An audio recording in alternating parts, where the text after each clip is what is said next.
is going on, Nerd Nation? Sorry if you hear some fumbling around in the background there. My doggos are definitely at play today. So we're going to be talking about Phase 2, Survivor Africa, from the 5th person voted off to the 8th person voted off. So right off the bat, we get a huge change in gameplay here.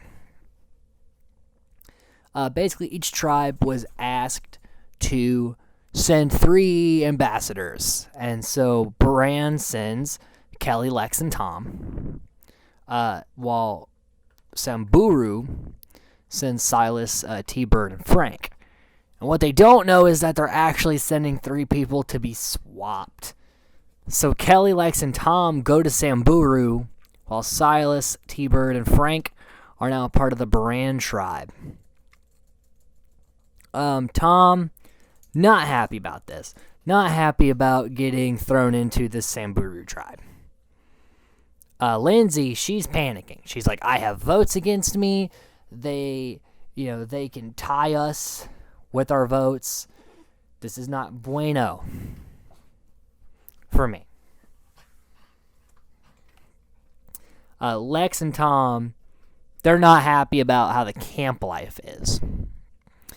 Because, Samburu, Brandon, Kim, kind of lazy. Didn't really get a whole lot of chores done. Whereas, on the Bran tribe, it was all about they have a nice shelter and this, that, and the other. So they're, there's this funny scene where they're like, yeah, do you guys have firewood set up? And like, oh, we really haven't found any. And literally they walk like 10 feet and are gathering firewood. So there's a clear divide in work ethic at the Bran tribe. Frank and T-Bird, however, they are ecstatic because they were going to be the next 2 voted off if Samburu lost again. So this is a whole new beginning for them. They can go with the Bran tribe. And, the poor Silas, if he's by himself, and definitely it feels like if they lose, he's the one that's going to go.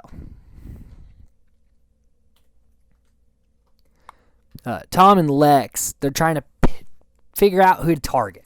Because they know it's going to be a tie vote. But they're trying to figure out who has votes. Because they don't know for sure it's Lindsay. Then they have this goat herding reward, which is very interesting. Like they have to get these goats and these pins. This is an odd reward challenge. Bran ends up winning. Samburu, they're feeling down. Lex and Tom not enjoying the loss. Lindsay's freaking out. She's like, oh God. And really this is bad gameplay on Lindsay's part because if they see you freaking out, they know you'll have votes. They only know what you allow them to know. So, she is just running this ship into the ground as far as I'm concerned. Pretty bad gameplay. Clarence, on the Bran tribe, he wants to team up with Silas. He's kind of the outcast of the Bran tribe. Him and Silas, they're big kind of bro-y guys, wanting to bond up there. And they get this, puzzle building immunity challenge. Samburu actually pulls out the victory. Pretty bad. And Ethan and Silas are actually talking about taking out Clarence. Even though Silas and Clarence were bonding, Silas is basically in a mindset of anybody but me here, which is a great mindset to have, I think, in the game. Kim Johnson, on the other hand, wants Silas out because Silas was talking about, he's not really vibing with his tribe. Back in his other tribe, he had allies, which basically means if Silas can make it to the merge with those allies, he's got some numbers together. So Kim said, that's dangerous. We got to get him out. And then they vote 4-2. The 2 votes being for...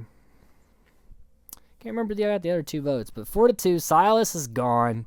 Huge. Because, had Samburu stayed the same, Silas was safe.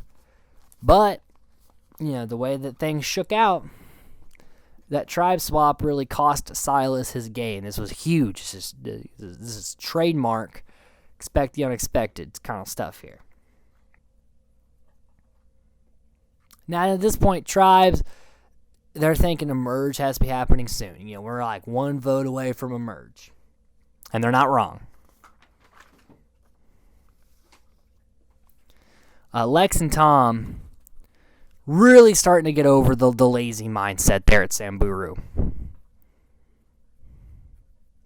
Whereas back in Beran, Clarence wants to eat all the chickens. And Ethan's like, well, I'd rather wait for egg. And they get a trivia reward for this big lunch.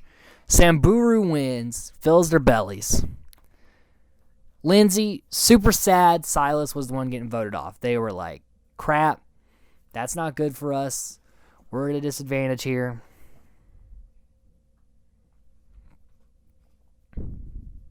So the chicken lays the eggs. And Clarence is like, oh, damn it, I wanted to eat the chickens. But they eat the chicken anyway. So that's kind of a fun little back and forth there. Kim signaling to the other tribe that Lindsay, trying to do the L, Lindsay has the votes. Trying to tell Lex and Tom, hey, Lindsay's got those votes. Vote Lindsay. So the trio of, Brandon, Kim, and Lindsay, they're targeting Tom. Frank then starts to teach Beran how to use bow and arrow because they're having a bow and arrow immunity. And, the teaching of Frank works because Beran wins immunity, sending Samburu to tribal council. And basically, so they get back, and Brandon's reaffirming the plan of trying to get votes put on himself. That way, they'll have to go to a tiebreaker instead of them putting it on Lindsay and Lindsay being voted out. However, this conversation gets overheard, and now Lindsay is freaking out. She's like, oh my God, they know. What am I going to do? And again, freaking out does not help reaffirm that you're lie, Lindsay. Learn to lie.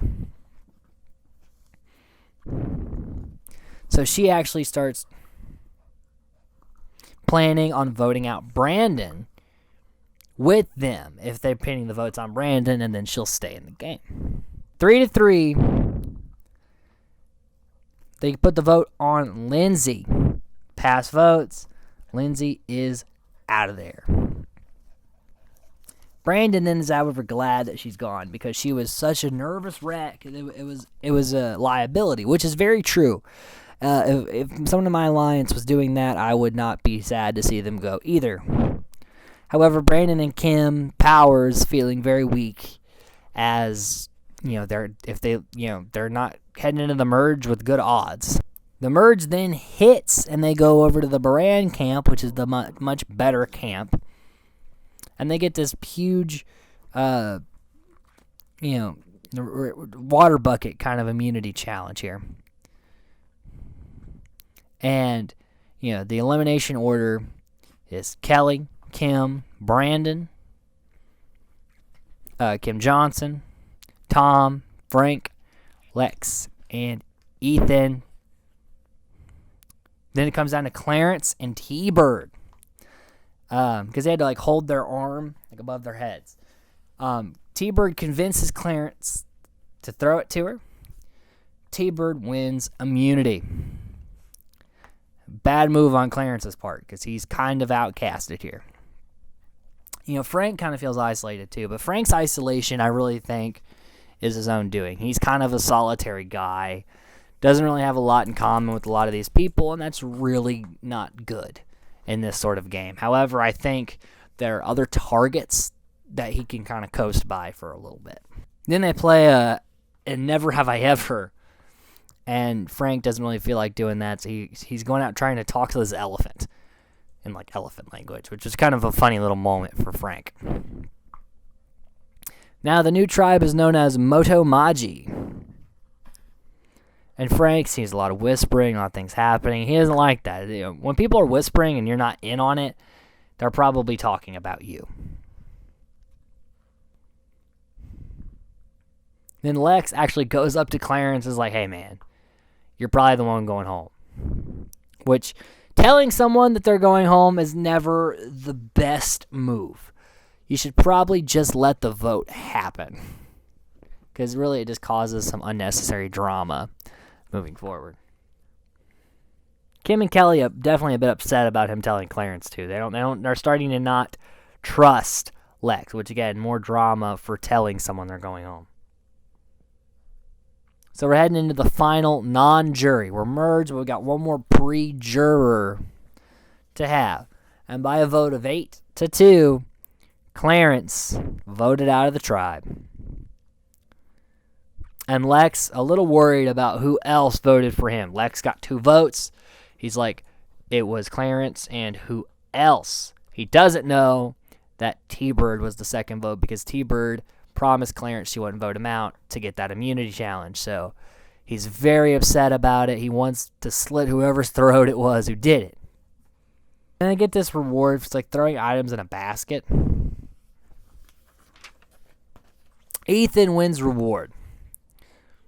And he's going to, basically he gets like goats to barter off to try to get reward stuff. And he takes Lex with him. And they end up at this restaurant, like eating this huge thing of fries and drinking beers, having a good time. And Ethan ends up hacky-sacking with this group of young African kids and gives one the hacky-sack, which is really nice, really cool. Ethan did that. OG Samburu are trying to stick together because, there's Frank, T-Bird, Powers, and Brandon. So they got 4. And then the other tribe has 5, but if they can swing over just one person, then they can control the votes. And you got Kim Johnson and Kelly. They would be cool if Lex were to go out. But Brandon doesn't want to work with Frank, and Frank doesn't want to work with Brandon. This is kind of causing a divide. Then there's an item memory immunity, where Ethan ends up winning the immunity challenge. Lex is already like, we got to get out Kelly, because Kelly placed that hinky vote on me. I want Kelly gone. Tom's like, I don't know if I really want to cast that vote. Lex is like, I don't know if I really want to cast that vote. I might be okay to just keep her. Lex is like, no, it's got to be her. Kelly, she's like, all right, well, Sam Brewer, let's vote together. I'll be your 5th. Let's get Lex out. Lex isn't safe. Ethan's safe. However, 5-4, Kelly voted out. It's like Lex was in a lot of danger because Lex, A, told Clarence he was going, then B, got all freaked out that he had an extra vote, and he should have just kept his cool, and they probably would have been a much easier ordeal. But Kelly gone. Big blindside in her favor. Didn't really see that coming. And with that ends phase 2. We eliminated Silas, we eliminated Lindsay, we eliminated Clarence, and we eliminated Kelly. Now, final thoughts on those 4 players. Silas, I think, set himself up very nicely. However, he shouldn't have been so bitter and so cocky with T-Bird and Frank, because if he'd have just kept them on a somewhat okay basis, they probably wouldn't have turned against him on the Brand tribe. So I think he was a good player, and I think in most seasons Silas goes very far. But he kind of had a bad turn of events with this twist, and it kind of got him out of the game. Final thoughts on Lindsay. She was a pretty bad player. She was super emotional. She made a lot of really bad decisions, and she couldn't keep her cool. And because of that, her unstable gameplay, her downfall was inevitable. And had she not been in that younger person's alliance, she would have gone a lot sooner. Final thoughts on Clarence. The food move in the beginning was pretty bad, but the rest of his gameplay wasn't super bad. I think he would do okay in a lot of other seasons. He just needs to kind of keep his stomach in check. But going out 10th place, not a bad thing here in Survivor Africa. Then our first juror, Kelly Goldsmith. She played a great game. She did. She was on the right side. She going against Lex was the right move. She was making a good move. It's just she couldn't get Frank or she couldn't get Frank and Brandon to work together. couldn't get things on her side, and because of that, she was gone. So really, she was really playing the game hard, and it did not shake in her favor. Sometimes when you make big moves, they work. Sometimes they fail. So, overall, can't really rate her as a terrible game player, because even though she wasn't on the right side of it, she did try to make a good move. So with that ends Phase 2. Tune in next time for Phase 3 when we talk about the 9th through the 12th person or people eliminated from Survivor Africa. Thanks, everybody. Again, I'm Mac Taylor. Have a good night.